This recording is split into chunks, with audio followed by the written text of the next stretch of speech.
Good morning, I'm Grady the Intern, and this is your entertainment news for this Tuesday, June 17th, 2025. Day 24 of the Diddy trial started rough. Juror number 6 in the Sean Diddy Combs trial has been officially dismissed. The juror provided a conflicting amount of where he lives, which is either in New York City within the bounds of the Southern District of New York or with his girlfriend in New Jersey. After the dismissal, more concerns arose, including the conversations the juror may have allegedly had with a colleague about Combs' case. Justin Bieber said he was traumatized in a heated text exchange before admitting he was broken and has anger issues. Justin Bieber is cutting ties with an unidentified friend who claims to ask him to suppress his emotions. On Sunday, the singer shared a tense exchange he had with a friend on Instagram, quoting, "Asking a traumatized person to not be traumatized is simply mean," which pretty much concluded to him blogging the person. The Boys star Erin Monterari reveals grave disease diagnosis. Actress Erin Monterari, known for her role in The Boys, revealed her diagnosis of grave disease. She shared her journey on Instagram, saying that the treatment has been significantly improved her strength and encouraged others to seek medical advice if they are feeling unwell. And in today's Onion on Tuesday special segment, the Menendez brothers received star on the Hollywood Walk of Fame in recognition of their outstanding contributions to the true crime genre. Convicted serial killers Lyle and Eric Menendez were honored this week with a star on the Hollywood Walk of Fame. Just remember, it came from the Onion. That's the entertainment news for you for this Tuesday, June 17, 2025. I'm Grady the Intern.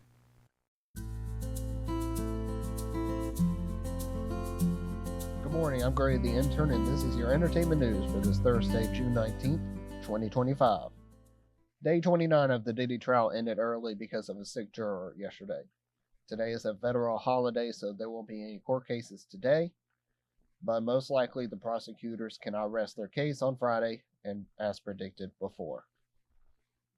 Rock singer says Trump supporters are not allowed at concerts ahead of the New York State Fair. The Red Jumpsuit Apparatus frontman Ronnie Winter, known for their hits like Face Down and False Pretense, posted an Instagram video Saturday addressing Christians in the MAGA movement.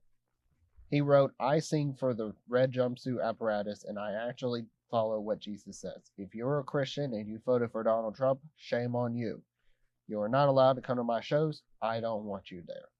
A new Bruce Springsteen movie gets a release date and a first trailer. Deliver Me From Nowhere stars Jeremy Allen White as Bruce Springsteen. The new movie will hit theaters on October 24th. The director, Scott Cooper, said in a press statement, "Making Springsteen was deeply moving as it allows me to step inside the soul of the artist I long admired." The trailer can be watched on YouTube. And in odd news, police in North Charleston engage in a not-so-hot pursuit. Talk about slow-speed chases. Early in June 11th, police found themselves in a unique pursuit on US 78 in North Charleston, an excavator lumbering along the highway at a blistering, get this, 3 miles per hour. The chase lasted over an hour, starting around 3:30 a.m. after officers responded to a heavily damaged business and spotted the escalator, making a very, very hot pursuit of 3 miles per hour. The pursuit finally ended when the heavy machinery got stuck at a Charleston County fairgrounds. The 53-year-old driver tried to flee on foot, but was later apprehended. He is now facing charges, including failure to stop for a blue light and malicious injury to property, held on a $22,000 bond. That is a very odd Thursday. Going around 3 miles per hour. Ooh. Well, that's entertainment for you for this Thursday, June 19, 2025. I'm Grady the Intern.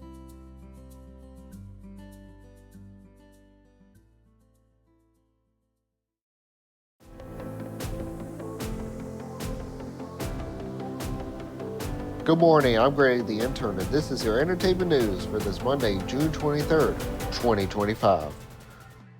The Diddy trial is set to rest on Thursday. We will keep you updated with those reports as they come in. Lynn Hamilton, Sanford & Son, and the Waltons actress passed away Saturday at 95. The family quoted, "Her legacy will continue to inspire and uplift." A driver has been accused of a hit-and-run death of $1 million beach house star Sarah Bullock. The driver, Amanda Kempton, suspected of killing the $1 million beach house realtor, Barack, pleaded not guilty to leaving the scene of a motor vehicle accident involving a fatality in court on Saturday.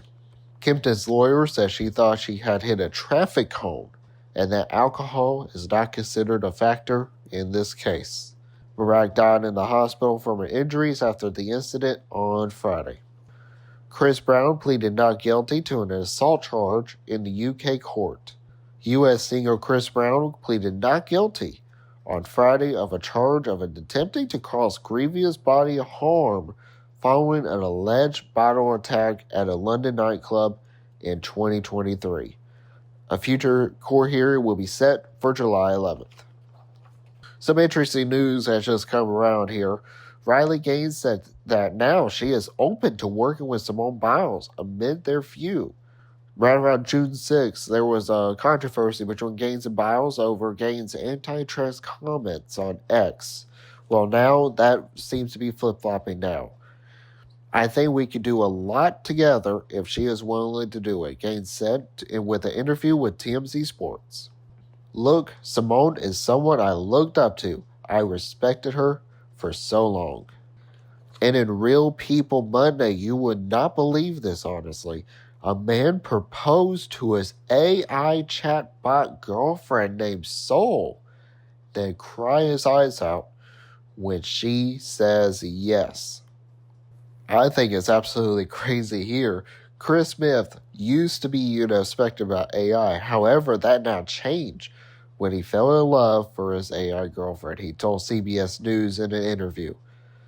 Smith used ChatGPT to build the model he programmed to flirt with him, despite him living with his partner and their 2-year-old child.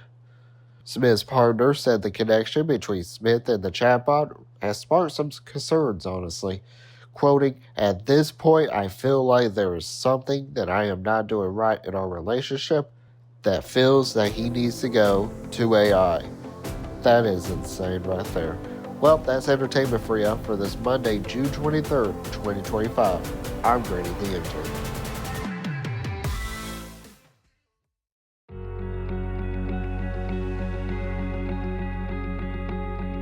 Good morning, I'm Grady the Intern, and this is your entertainment news for this Tuesday, June 24th, 2025.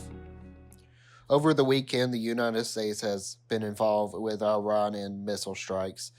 As of time of this audio recording, the U.S. has made a ceasefire agreement with Iran. At the time of this printed out report from USA Today, this was not including anything regarding the ceasefire.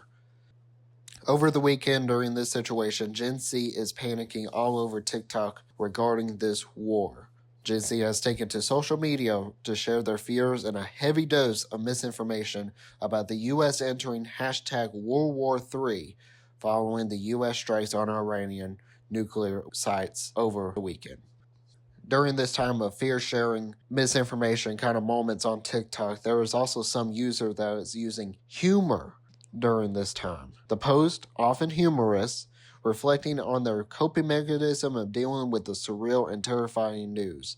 According to Kristen Harrison, the professor at the UNC Hussman School of Journalism and Media, quote, "It's not just fear, it is the loss of innocence." These kind of videos will probably make no sense to older people or even seem unfunny, but to young people, calm is found in the distraction. Some videos will include the Get Ready With Me video of them sharing their clothes, what they're wearing, etc., while a burning building in the background happens. Another one will have the caption, "We're So Cooked," featuring the melody of Nicki Minaj Starships and footage of the missile streaming throughout the night sky. Please stay tuned to the Liz Calloway Show with Nick Summers for more information about the U.S. and Iran. Outside of the U.S. and Iran situation, fans are reacting to Kristen Chenoweth singing the national anthem Broadway style at the NBA Finals Game 7. Chenoweth is a Tony Award-winning singer for the play Wicked. Towards the end of the anthem, Chenoweth, 56, held a long opera-style high note to applause before concluding her rendition. But some fans are not into that. Quoting some comments, "This is the worst national anthem I've ever heard," and another one, "They got an opera singer doing the national anthem. I'm done." If you're heading to the movies this summer, well, you might as well go ahead and wait just a little bit longer after the showtime.